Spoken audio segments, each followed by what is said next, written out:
এই রশি লাগলে রশি নে, হাসিনারে ফাঁসিতে, রশি লাগলে রশি নে, খুনি হাসিনারে ফাঁসিতে, এই রশি লাগলে রশি নে, এই হাসিনারে ফাঁসিতে, এই রশি লাগলে রশি নে, খুনি হাসিনারে ফাঁসিতে, এই ব্যান ব্যান ব্যান চাই, আওয়ামী লীগ ব্যান চাই, এই নিষিদ্ধ নিষিদ্ধ নিষিদ্ধ চাই, এই নিষিদ্ধ নিষিদ্ধ নিষিদ্ধ চাই, এই আওয়ামী লীগ নিষিদ্ধ চাই।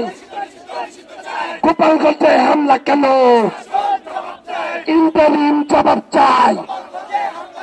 গোপালগঞ্জে হামলা কেন? প্রশাসনের জবাব চাই। গোপালগঞ্জে হামলা কেন? গোপালগঞ্জে হামলা কেন? এই আওয়ামী লীগের রাস্তা না, ভেঙে দাও, ঘুরিয়ে দাও। সবাই সবাই সবাই এই আওয়ামী লীগের রাস্তা না, হাততালি দিয়ে সবাই এই আওয়ামী লীগের রাস্তা না, ভেঙে দাও, ঘুরিয়ে দাও। এই আওয়ামী লীগের রাস্তা না, ভেঙে দাও, ঘুরিয়ে দাও। এই আওয়ামী লীগের রাস্তা না, চালিয়ে দাও, পুড়িয়ে দাও। এই আওয়ামী লীগের রাস্তা না, এই চালিয়ে দাও, পুড়িয়ে দাও। এই আওয়ামী লীগের রাস্তা না, এই আওয়ামী লীগের গুন্ডারা, এই আওয়ামী লীগের গুন্ডারা, ওই তোমার আমার পরিষদ, ছাত্র অধিকার পরিষদ, তোমার আমার পরিষদ, সারা দেশের পরিষদ, ওই শিক্ষা অধিকার, শিক্ষা অধিকার, ওই প্রগতি প্রগতি।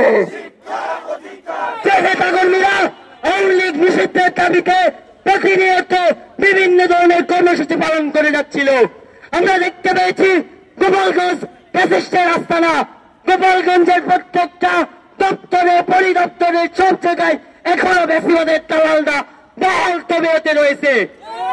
আমাদের ছাত্র নেতা জসিম এবং সাইদুর এই ফ্যাসিবাদের বিরুদ্ধে লড়াই করতে গিয়ে এনাকে জুলাই গণঅভ্যুত্থানে তারা আহত হয়েছে, তারা আন্দোলনে ফ্রন্টলাইনার হিসেবে কাজ করে যাচ্ছে। কিন্তু গোপালগঞ্জের এই ফ্যাসিস্টদের সেটা সহ্য হচ্ছে না। গোপালগঞ্জ থেকে এই ফ্যাসিস্ট আওয়ামী লীগ বিতাড়িত হোক, এরা গোপালগঞ্জ চাই না, এই দোসররা চাই না। তাই আজকে পরিকল্পিত ভাবে তাদের থেকে তাদের উপর নৃশংস ভাবে হামলা চালানো হয়েছে। এই হামলাকারীদের আগামী 24 ঘন্টার মধ্যে চিহ্নিত করে আইনের আওতায় আনতে হবে। এই হামলাকারীদের যদি বিচারের আওতায় না আনা হয়, তাহলে বাংলাদেশ ছাত্র অধিকার পরিষদ তার পাল্টা জবাব দিবে ইনশাআল্লাহ।